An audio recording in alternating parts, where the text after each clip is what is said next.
Welcome back. Remember, this is the Entrepreneurial Spark program, your program that comes on your screens every Wednesdays at 8:30 p.m. In our show today, we are focusing on enterprise incubation, and this is as a result of the CS of Industrialization and Enterprise Development, Eden Mohammed, saying that they want to set up 4 incubation centers in 4 major towns in Kenya.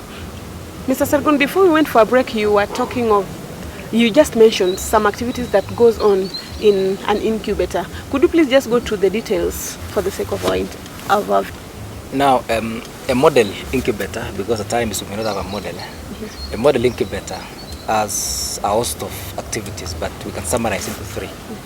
Number 1 is that it provides infrastructural support.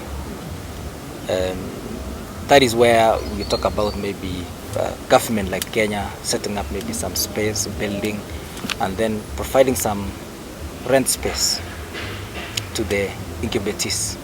You provide maybe infrastructure like water, like electricity, like administrative services, and so on and so forth. And this infrastructural support is actually at subsidized rate, so that if I'm paying maybe some rent space, it's cheaper than the normal market rates that we have maybe in our commercial towns. This, of course, acts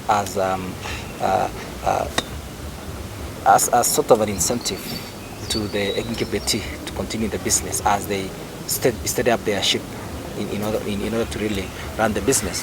So in terms of infrastructure, I think that was actually, in fact, most incubators in their earlier times were actually based on infrastructural support. But then later on, we have what we call business support, which is the second core activity of an incubator. When you talk about business support services, we are basically looking at this entrepreneur who is a high school graduate or even university graduate. He has never run any business and he wants to go into business. Now, this is a person who is very raw. Raw in the sense that he has no idea about management, he has no idea about marketing, he has no idea about networking, he has no idea about managing human resources. So basically, he is actually green. He is operating from a blank slate in terms of entrepreneurial skills. So we want to really impart some competencies in this particular person. So we'll think about maybe how will this fellow prepare maybe a business plan to win some loans in a bank. How will this fellow really organize his marketing strategy to do advertisement and so on and so forth. How will this fellow be prepared to ensure that he keeps books? Because if you look at most entrepreneurs, by the way, they fail to really get bank loans because they could not really prepare books. So we need to prepare them to prepare these books. Others would want to patent their ideas. They really know how to go to Kipling and maybe patent this. Others will want maybe to have trademarks. Others will want to register the business to be a limited liability. So there are a host of issues which can be given professionally. So in the business support activity, you realize that there are professionals who are assigned to help these incubatees. So if you have like 500 incubatees in one building, we'll have maybe some support team there who will offer them maybe the legal issues, regulatory issues, management issues, marketing issues, and so on and so forth. That forms the basis of that business support. And lastly is the issue of networking. As you prepare these incubators to live, the issue of network is very important. How will they link up with maybe their market? How will they link up with other stakeholders in the value chain? It could be maybe distributors, it could be maybe their customers, it could be maybe government agents, and so on and so forth. So we also prepare them with regard to issues to do with network. And more importantly, I think which we need to really pay a lot of attention is that today we are no longer operating maybe on the physical market. We are operating on the virtual market. So we need to prepare them to link up with other markets, other entrepreneurs who are offering the same thing. Because at times you may want to really link up with somebody maybe in Singapore who has a better idea of doing what you are doing locally. So if you get this information, you'll be able to have this. That's why you find most entrepreneurs nowadays they are actually resorting to YouTube, like Mr. YouTube, to get information. If I want to know how maybe a business is run, then I'll go to YouTube, see how somebody is doing it, then I can learn from it. Sure. And Mr. Sargon, as we continue with our discussion today, do you think that the 4 incubators are sufficient for the Kenyan entrepreneurs? Well, it cannot be sufficient, but it's a very good starting point. in the sense that we rather have the 4 than none. Sure. So we should not really be pessimistic about it. We need to be optimistic that these 4 will yield more. And you can also recall that the Ministry of Trade has been deformed. So you'll find in county levels we have equivalents of the Ministry of Industrialization and Enterprise Development. Sure. Now what should happen is that the central government should actually liaise with the county government so that finally we may have like 47 incubators, each and every county having an incubator. But more importantly, if we were to really penetrate this particular process through the KIE, which we do have a lot of maybe KIE offices in most parts of the country, main towns really, it could have been a better option so that we can finance the KIEs to have those kind of incubation support services. But if we can not do that, then we need to have a situation where the 4 should be able to really attract people from every part. But the challenge again is we may not provide you with space and then provide you with rental for your family and the rest. So ideally it will mean that if it's in Nakuru, fellows from Nakuru will have to benefit from it because of the convenience. Yeah. So what the minister should do is this should be phase 1, maybe phase 2 should move to major towns in Kenya, and then maybe in a strategic plan of say 5 years, I think we should be having an incubator in every county. And we also expect the county governments to also move in and pick the same model and perhaps maybe cascade down to the counties.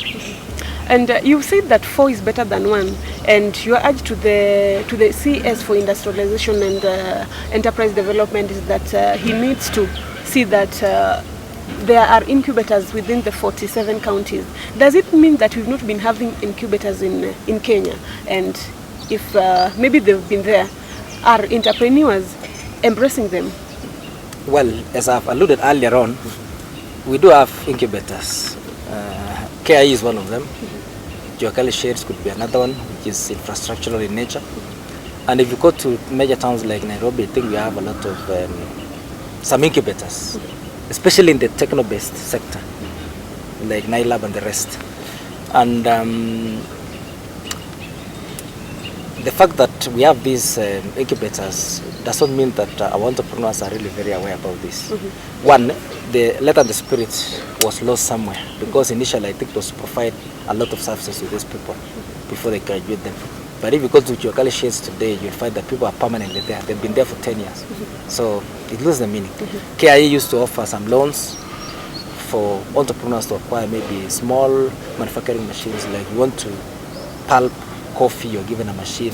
You want to perhaps maybe roast some coffee, you're given a small machine. You want to do some tomato sauce, you're given a small machine. But today, we don't have that. That financing, I think it's actually dwindled down, and therefore maybe they are not benefiting. So it is not really that manifested in every entrepreneur. People are not really aware of these things there. And you've mentioned some opportunities that may be associated with the establishment of these incubators. What are some of the challenges that entrepreneurs must also expect? Everything that has opportunities has challenges, and we've been there before, and we've also faced some challenges. So equally, even the 4 incubators, we're likely to face some challenges. Now, I want to believe that the government is willing to fund, so that funding should not be a challenge. But in most cases, you'll find that funding will be a challenge. The key issue is that we need to have the right model. Right model in the sense that we need to have the right people who are enrolled as incubators.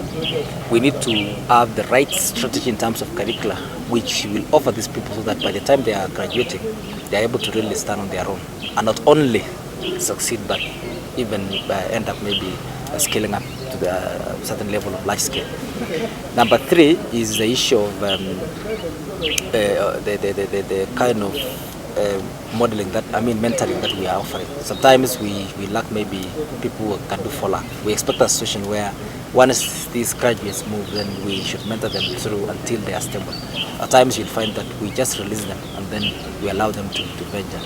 And I think finally what we are likely to face is the kind of infrastructure that we are talking about, in terms of is the government really able to provide all those that infrastructure. At times you may over maybe facility like internet, but will we sustain?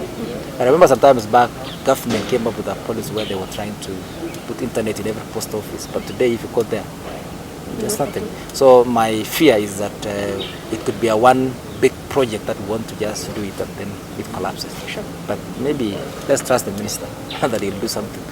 Your final remarks? It is important that we do this process. It's actually belated. And I want to urge the relevant ministry to also take charge of the KIs and see how KIs can be supported to at least maybe enroll other people. Equally, public universities can be also allowed to participate in incubation. Right? If you look at Kenyatta University, they have a Chandaria Incubation Center. It should be more versatile in terms of offering incubation services. Same with other universities. We need to really bring some other stakeholders. And if you look at the industry players, they can also do the same. So we need to really make it not just a ministry issue. We need to bring on board more stakeholders so that we ensure that this thing succeeds. And that brings us to the end of our show today. And just like he says, I also believe that the ministry will ensure that the project is sustained. My name is Regina King Orlando, and thank you so much for staying tuned to the Entrepreneurial Spark program. Until next Wednesday, God bless you.